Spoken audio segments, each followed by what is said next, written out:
E uma passageira que saiu aqui do Distrito Federal viveu momentos de tensão no aeroporto de Guarulhos, em São Paulo. Ao embarcar para uma viagem internacional, ela foi associada a uma bagagem que continha 40 quilos de drogas por uma provável troca de etiquetas. A mulher chegou a ser abordada pela Polícia Federal dentro da aeronave. Apesar de ter conseguido provar a inocência na hora, ela seguiu viagem sem os pertences pessoais e prestou depoimento às autoridades alemãs. Bom, este não foi o primeiro caso de passageiros que enfrentam problemas porque a bagagem foi usada por traficantes. Agora, para saber o que pode ser feito nessas horas e os cuidados que nós podemos tomar ali na tentativa de evitar essa situação, eu converso ao vivo com o advogado Vitor Guglinski, ele que é diretor de comunicação do Instituto Brasileiro de Política e Direito do Consumidor. Seja bem-vindo, bom dia para o senhor e muito obrigada pela participação conosco aqui na TV Justiça. Bom dia, Rafaela, bom dia a todos que nos acompanham. É uma honra estar de volta aqui à TV Justiça para poder comentar esse caso. Doutor Vitor, a honra é nossa em recebê-lo e falar sobre esse assunto tão caro a toda a sociedade, né? Porque isso já aconteceu com duas brasileiras e aí nós vimos a repercussão muito grande na época, porque inclusive elas permaneceram presas por alguns dias ou algumas semanas, né? Nesse caso não, a consumidora resolveu na hora, mas ainda assim teve todo o dissabor, o constrangimento, né? De ali no embarque de uma viagem se deparar com essa situação ali logo no início, enfim. O que o passageiro precisa ter em mãos para, numa eventual troca ali, conseguir comprovar que, de fato, a bagagem com a droga ou com algo ilícito não é dele?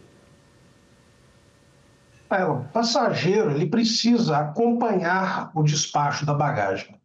É muito comum a pessoa estar ali no balcão, na área de despacho de bagagem, e está conversando com outra pessoa, etc. e tal.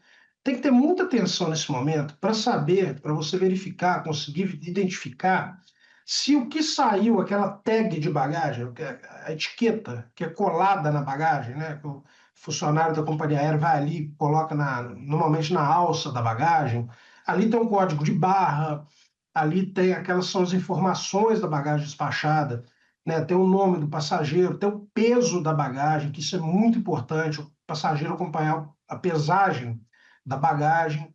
Então tem que ter ali essa etiqueta, é dado que é uma segunda via para o passageiro, que num caso de extravio de bagagem, ali pode haver um extravio interno, alguma ocorrência que você vai ter ali aquelas informações para poder reclamar na companhia aérea. Então, é importante que o passageiro guarde esse ticket, né? Tem pessoas que são distraídas, que às vezes colocam aquilo no bolso, até muita gente, eu já vi gente jogar aquilo no lixo. Recebeu o comprovante ali, não quer ficar com o papel na mão, amassou, jogou no lixo. Isso pode dar muito problema, porque justamente é a troca desse item que vai causar esse problema que aconteceu com essa moça, né? Como aconteceu com as duas brasileiras que você comentou no início da matéria aí, lá naquele voo para a Alemanha. Agora, doutor Vitor, e um caso de pedido de indenização por dano moral? A quem cabe? Seria uma responsabilidade solidária? Porque há pouco também eu li uma notícia aqui de que o Tribunal Regional Federal da Primeira Região, ele manteve a condenação da Infraero e de uma seguradora por extravio de mercadorias ali durante o terminal.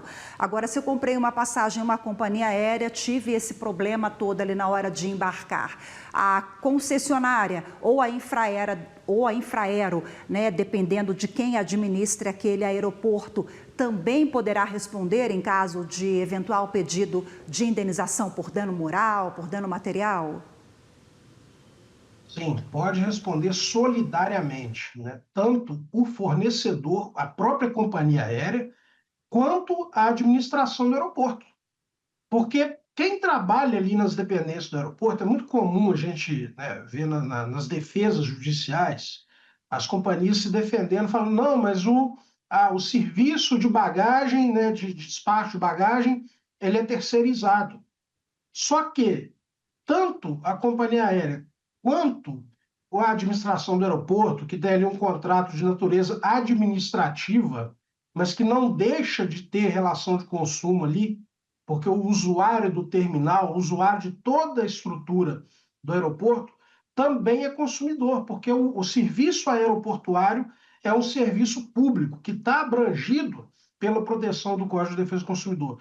Então, qualquer dano, qualquer prejuízo que um passageiro sofra nas dependências do aeroporto, seja na área comum, na área de embarque, ou se aconteça algo como um extravio de bagagem, uma troca de etiqueta, igual esse caso aí, na área restrita, onde esses terceirizados trabalham, existe a responsabilidade tanto da companhia aérea quanto da administração do aeroporto. Então, o consumidor tem aí a prerrogativa, né, tem o direito de ingressar com a ação judicial, tanto quanto o transportador, quanto contra a administração do aeroporto. Responsabilidade solidária, muito tranquilo aí a gente avaliar isso aí.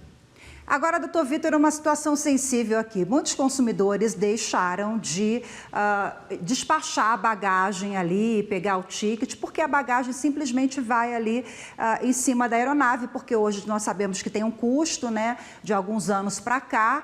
E aí, quando a bagagem está sob responsabilidade do passageiro, ainda assim a gente recebe um ticket, mas fica tranquilo também para comprovar no Poder Judiciário que não houve uma troca, que a bagagem de fato é do passageiro, porque quando você entrega ali para a empresa, né, num eventual problema desses, você olha, a empresa trocou, houve um desajuste ali, enfim, um problema ali, você empurra, entre aspas, para a empresa.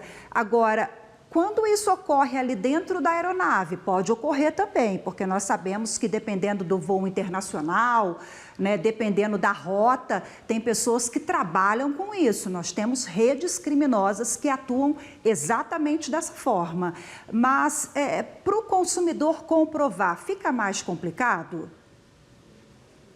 Olha, a bagagem de mão, ela não recebe ticket, né? Porque como você está acompanhando a sua bagagem, ela está ali, literalmente, na sua mão, você ingressa com ela dentro da aeronave, você mesmo que acomoda Não essa recebe, mala ali né? no bagageiro. Nós não recebemos, na bagagem de mão, não. O que as companhias aéreas têm feito é pedir para despachar a bagagem de mão no portão de embarque. Aí sim, essa mala ela é etiquetada lá na hora também. Isso é feito no próprio portão de embarque e normalmente o passageiro ele deixa essa mala na porta do avião. Quando ele vai lá, atravessa o finger do aeroporto, né, que é aquele túnel que leva até a aeronave, e quando não tem esse túnel, ele fica no portão, a mala fica no portão de embarque mesmo. Normalmente é assim que acontece. Aí sim ela recebe um ticket. E aí o passageiro tem que ter o mesmo cuidado, né, verificar se o ticket que foi afixado na mala é o mesmo que foi entregue aquela segunda via para ele poder retirar essa bagagem depois. E assim você evita esse problema, ou então pelo menos minimiza o risco. Evitar, a gente não pode afirmar que evita, porque efetivamente nesses dois casos que a gente está analisando aqui hoje, houve a troca do ticket na bagagem. Colocaram o ticket da bagagem que transportava as drogas na bagagem das pessoas que não tinham nada a ver com a questão. Doutor Vitor, muito obrigada por fazer essa correção aqui, essa ressalva. É claro, eu me confundi. Quando você despacha a sua bagagem ali, porque a empresa diz, olha, não tem lugar, então faz aquele comunicado geral, né? Quem quiser desembarcar a bagagem ali sem custo, ok, é claro. Não sendo dessa forma, cada passageiro cuida da sua, aí atenção redobrada, porque não tem como colocar a culpa na empresa, né, doutor Vitor? Realmente boa a sua observação, o ticket só é dado quando a empresa faz aquela coleta ali e leva. Agora, vamos para medidas adicionais para a gente finalizar aqui. Fotografia, por exemplo, é válida como prova? Porque, vou até dar o depoimento aqui, meu depoimento pessoal, quando a gente viaja, dependendo da rota, né? A gente está ali, imagina, a família no aeroporto, eu falo com os meus filhos, não segura a mala de ninguém, nem de uma vovozinha, ou independentemente da idade, porque a gente ensina em casa, né, doutor Vitor? Olha, ajude os mais velhos, carregue o peso ali para uma gestante, só que a gente fica com medo, porque esses casos acontecem, né? Acontecem sim, isso é uma dica que tem circulado bastante, tem sido reforçada. a pessoa no aeroporto às vezes pedia assim, segura aqui para mim rapidinho. E às vezes ela está ali, pode se tratar de uma pessoa, né, que está mal intencionada ali, uma pessoa realmente um criminoso, que está querendo passar aquilo para sua mão para te incriminar, ao invés dele não ser incriminado. Tá? Então tem que tomar cuidado com isso, não aceite. Pode parecer algo até rude, às vezes se tratando de uma pessoa mais idosa, mas tem pessoas idosas infiltradas em organizações criminosas também. Tá? Então a dica aqui é você não ter o receio de ser rude, mas não aceitar nada que alguém te entregar no aeroporto. Né? A não ser que seja a pessoa mesmo da sua família que está te acompanhando, obviamente, mas um estranho não aceite tomar conta de bagagem de estranho, segurar, nada disso, porque isso é um caminho potencial para um problema dessa natureza.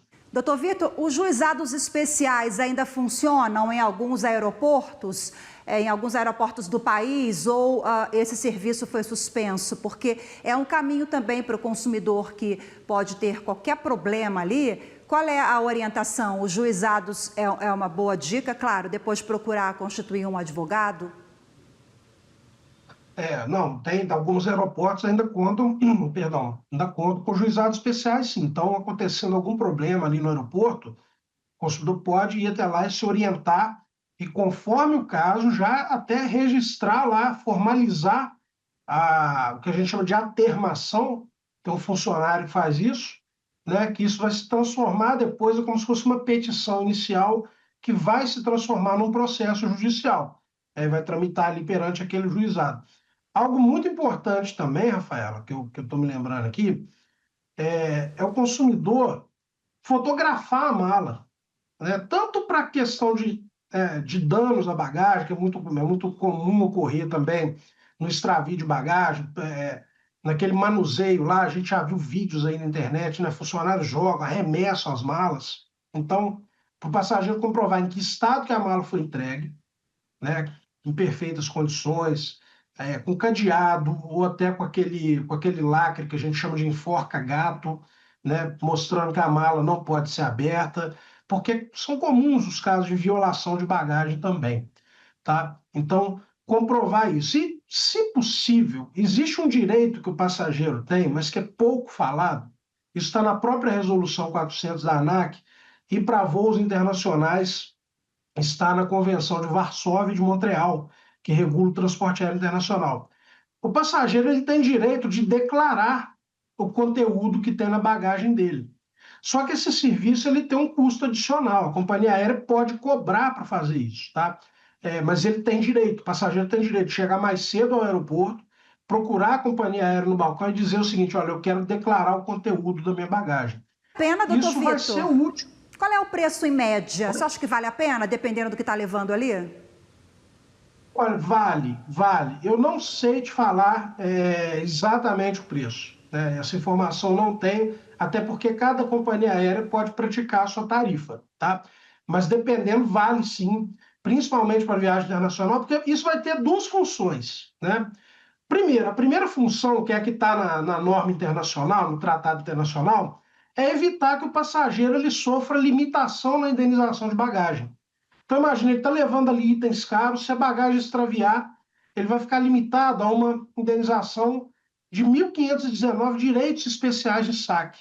Esse direito especial de saque é uma moeda do FMI, que ela é usada para esse cálculo. Tá? Eu não vou entrar aqui em detalhe, que é bem difícil de explicar. Mas é o valor que está lá. Na convenção está 1.000 direitos especiais de saque, mas esse valor já foi atualizado pela OACI, que é a Organização Internacional da Aviação Civil, tem essa função. E também agora, diante dessas ocorrências, a gente pode entender que a declaração de conteúdo de bagagem tem a função o quê? De demonstrar a companhia aérea ver o que estava ali dentro e você poder, numa situação dessa, caso aconteça, confrontar. Dizer o seguinte: não, essa mala não é minha mala eu estava levando isso aqui, ó, que está inventariado aqui, que está declarado e que a companhia aérea assinou embaixo. Então, é desejável, se o passageiro tiver essa condição, eu recomendo que faça. né? Porque, infelizmente, no transporte aéreo internacional, o tráfico de drogas está presente, pode acontecer com qualquer pessoa. A gente acha que acontece só com os outros, mas pode acontecer com a gente, infelizmente. Perfeito, doutor Vitor, muito obrigada pelas orientações, por lembrar aqui dessa resolução 400 da ANAC, que versa sobre direitos, deveres, obrigações das empresas. Muito grata, viu, pela participação mais uma vez. Conversei aqui ao vivo com o doutor Vitor Guglinski, ele que é advogado, diretor de comunicação do Instituto Brasileiro de Política e Direito do Consumidor. Obrigada mais uma vez, doutor Vitor. Imagina, prazer é meu, estou sempre à disposição aí da TV Justiça. Bom dia. Bom dia, até a próxima.